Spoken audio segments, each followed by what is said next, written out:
Very good morning to one and all. Welcome to the new video uh, from Nerdy Scientists. It's all about recent developments in cancer and COVID 19, the part 2 of this topic.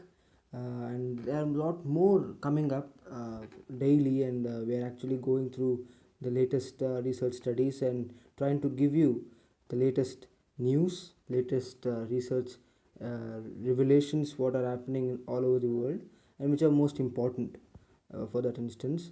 So please do follow our channel, do subscribe it, because we have gone through the last 2-3 days analytics, and we have seen that the non-subscribers views are actually very high.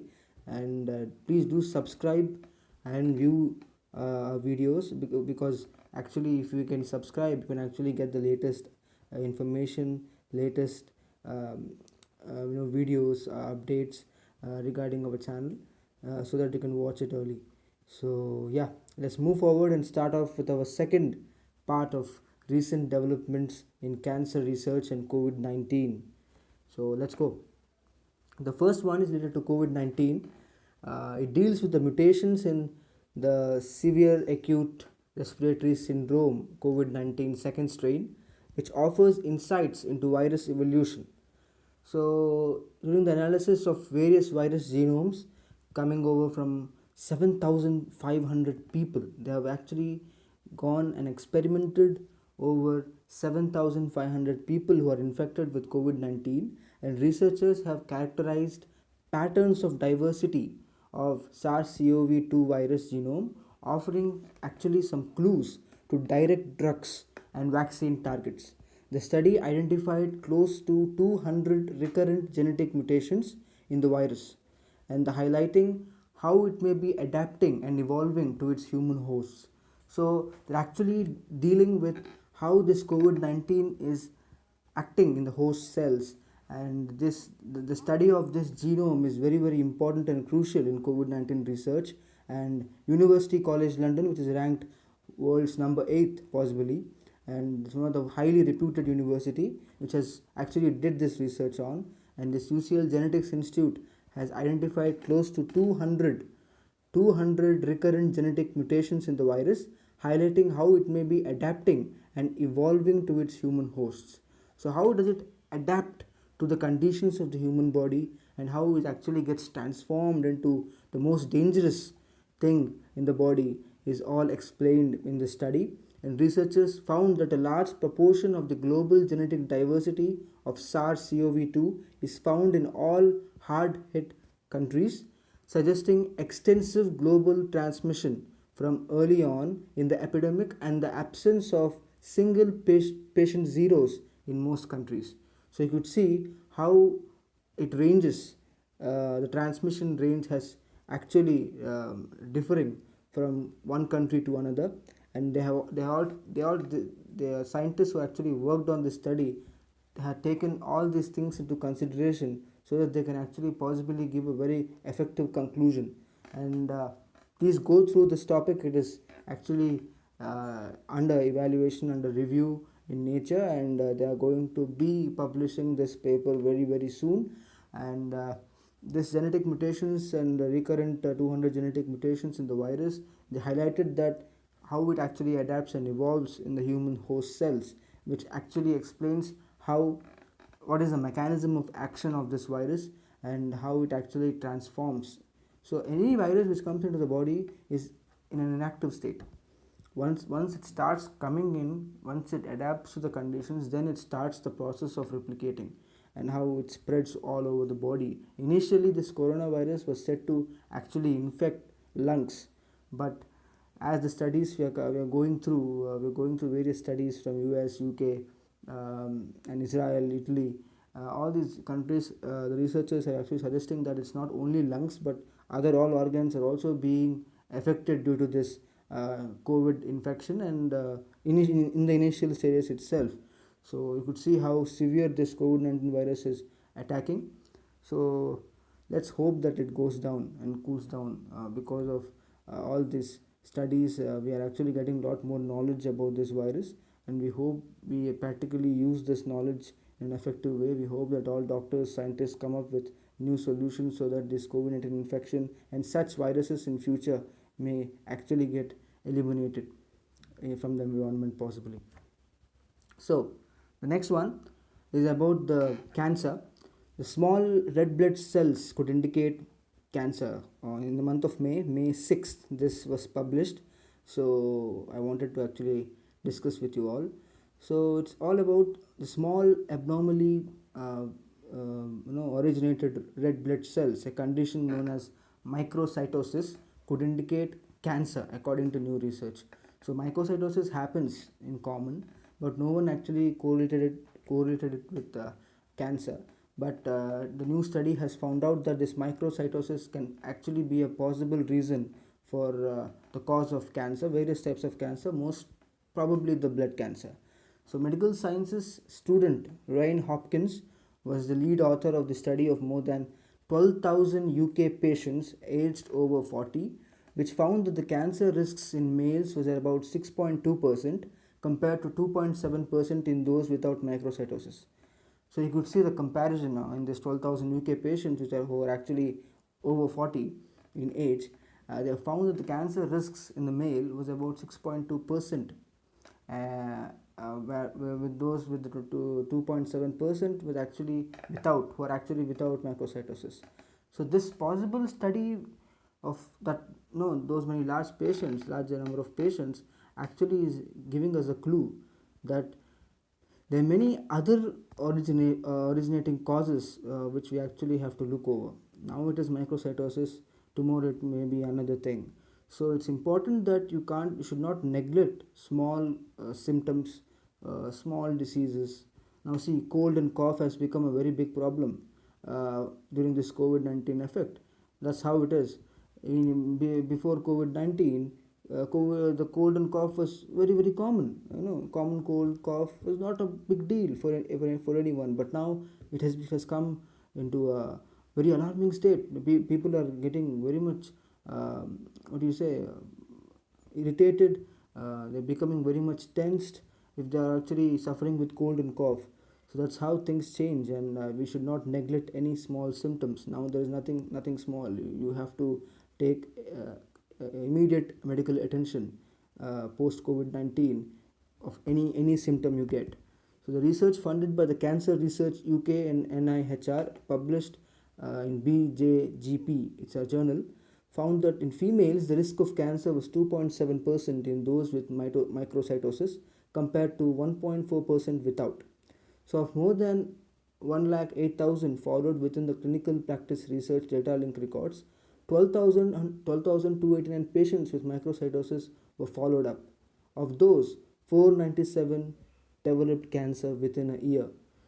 In a year, cancer development is actually a very short time for getting into the final stages of cancer. So it's a very short time.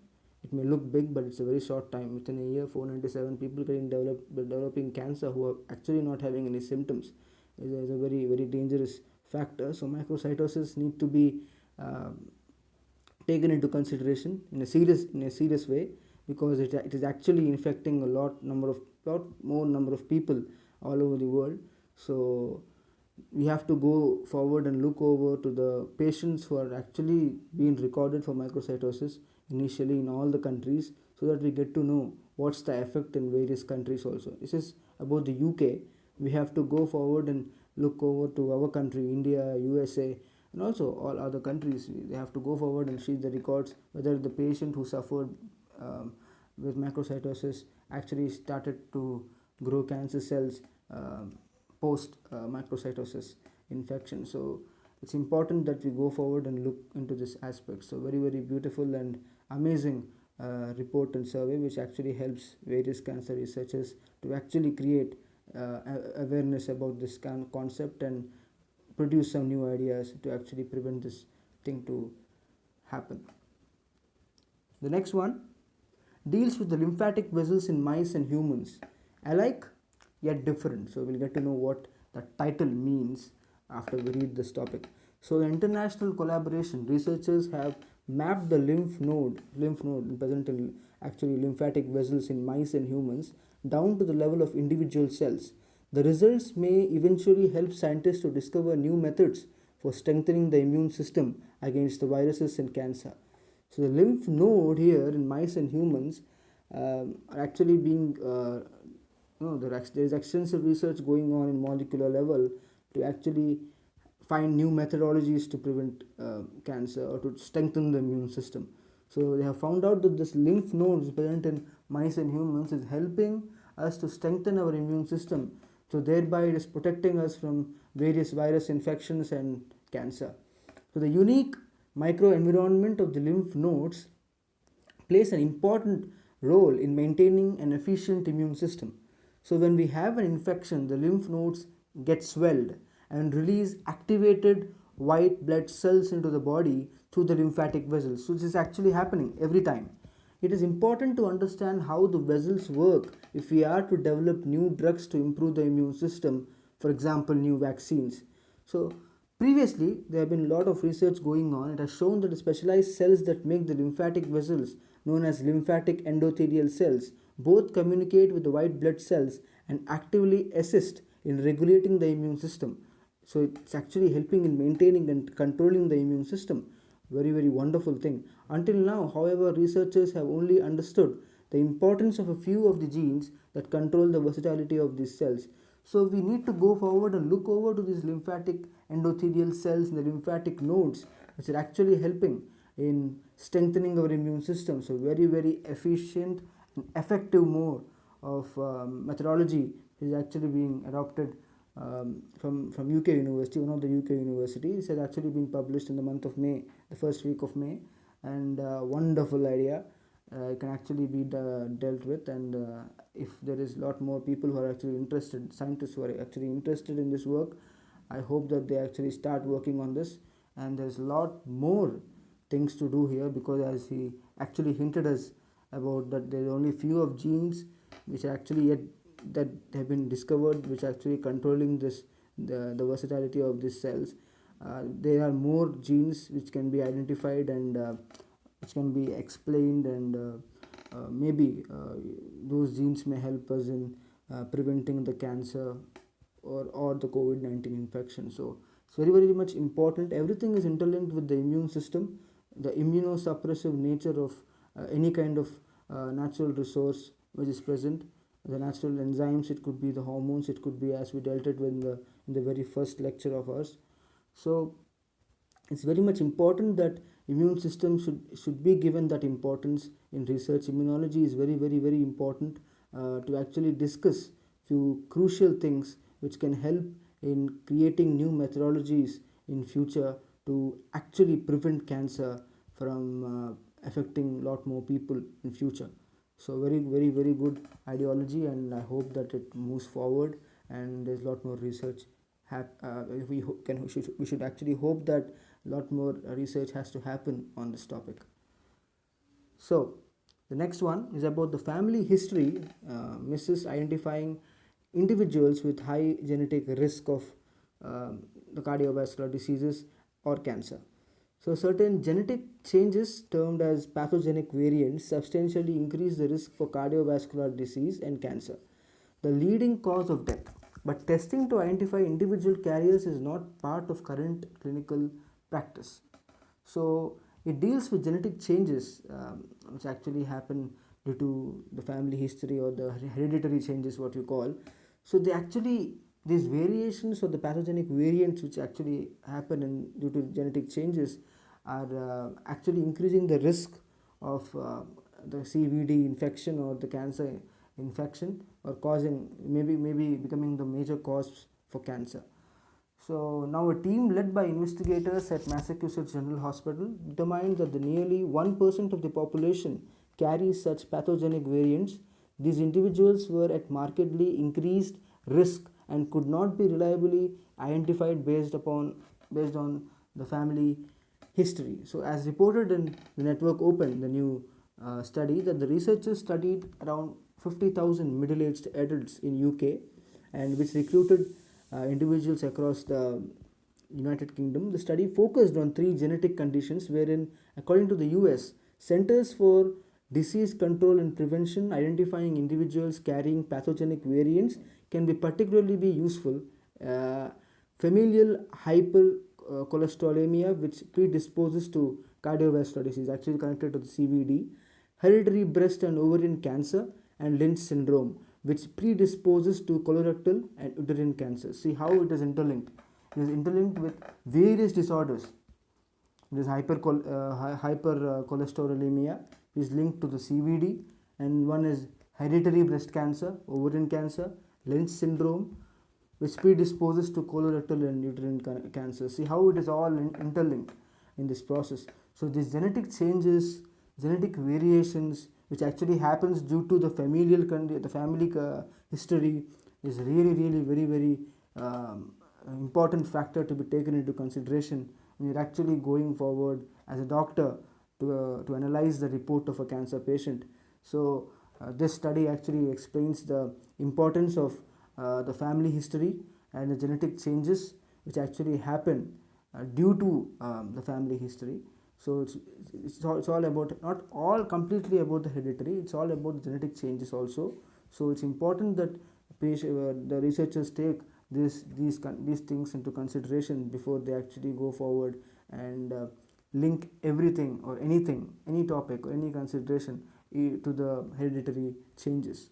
So this study explains about it. So please, if you are interested in this topic of genetic variations due to the family history, I suggest you to go forward and read the complete paper of this family history topic. It is present in the JAMA Network Open. You can go forward and download the paper and read it by yourself. So the next one, it's about the new targets for childhood brain tumors which are actually identified. So there are various targets being identified from past decade for brain tumors, and various tumors are also being linked with neurodegenerative disorders also. So it's very much important that we actually explain these things, because new targets come up daily, actually daily in UK. New targets are being identified based on the patient's patient analysis, and one of these is this one, the neurofibromatosis type 1. So the neurons immune cells work together to promote growth in neurofibromatosis type 1. So the people with the genetic condition, the NF1, or is in shortcut called, are prone to developing tumors on nervous system tissue. So in the tissue, you could actually, there is a chance of causing these tumors, and then when it actually happens, you call it as a brain tumor. In the nervous tissue, if you actually find some tumors growing, then it's possibly the most severe brain tumor you're going to get. So a new study has found that the development and growth of such tumors are driven by nearby non-cancerous neurons and immune cells. Very crucial revelation this is, because nobody knows that these tumors are actually driven by the non-cancerous neurons and immune cells. Generally we think that the cancerous neurons are actually helping these tumors to grow, but it's not. Non-cancerous cells and immune cells are actually helping this tumor to grow. This is what these findings are actually telling and explaining to us. The findings point to potential new therapeutic targets for people with NF1. So NF1 is the specific new target for childhood brain tumors. So childhood is actually very much important. It's not for the adults, it's for the children at the age of around from 3 to 18, 3 to 16. You could actually see this age group as to be the targeted group, and the new targets of this NF1 during this age group, if they're actually suffering with cancer or the brain cancer for that instance, you can actually use this NF1 as a target. So children with the genetic condition of neurofibromatosis type 1 can develop brain and nerve tumors. If a tumor develops within the optic nerve which connects the eye and the brain, the child may lose his or her vision. Just see how dangerous this is. So if the tumor starts growing in the optic nerve, it's gone. The child loses the vision. So it's very important that we take this thing into consideration and cure the children who are suffering with cancer. And from latest studies, we actually could analyze that from past 3-4 years there is a lot of rise in the cancer growth in children. We don't know the causes yet, but there's a large amount of rise in the level of rise in the children. Most importantly, in the age of 10 to 15, there's a lot of patients who are suffering with cancer, various types of cancer, and not actually I'm not sure about the brain cancer itself, but the complete when you actually consider all types of cancers, this children are the most targeted group right now. So I hope that this study will help us to actually prevent or subsidize the level of rise in the number of cancer patients in that age group, because youngsters are the future, and we have to protect them, and we have to give complete importance to them, the highest priority to them, to be cured, and protect them from these kind of dangerous disorders. And yes, this new research was actually carried out at Washington University School of Medicine in St. Louis, indicates that the growth of these brain tumors is driven by nearby non-cancerous neurons and immune cells, as I said, and that targeting immune cells slows down the tumor growth in mice. So the findings published in the May 1st in Nature Communications point to a new potential treatments for low-grade brain tumors in people with NF1. So it's very much essential that NF1 is to be targeted to actually prevent uh, brain tumors to be caused in children, and it's very much essential that cancer researchers have to take this point into consideration now and start working on it.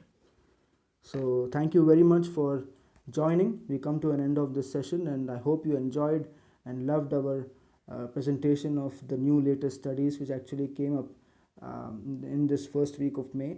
And I hope that I explained it well. If there are anything I have missed, or do you think if you want to give me some suggestions, please do comment in the comment box below in the YouTube video. And do follow our Nerdy Scientist Insta page, where you actually find out various kind of research studies, and we actually explain various different kind of case studies also, and we are also trying to give you quiz competitions too. We also are trying to start off the debates very very soon, so please go forward and watch. Do follow our Nerdy Scientist channel in Instagram and YouTube channel here. And yeah, be healthy, be safe, do take care of yourself, your parents, your grandparents. Yeah, do share knowledge, that's very much important and very very very essential right now. So yeah, thank you very much for watching this video again. Yeah, I'll see you again. Bye.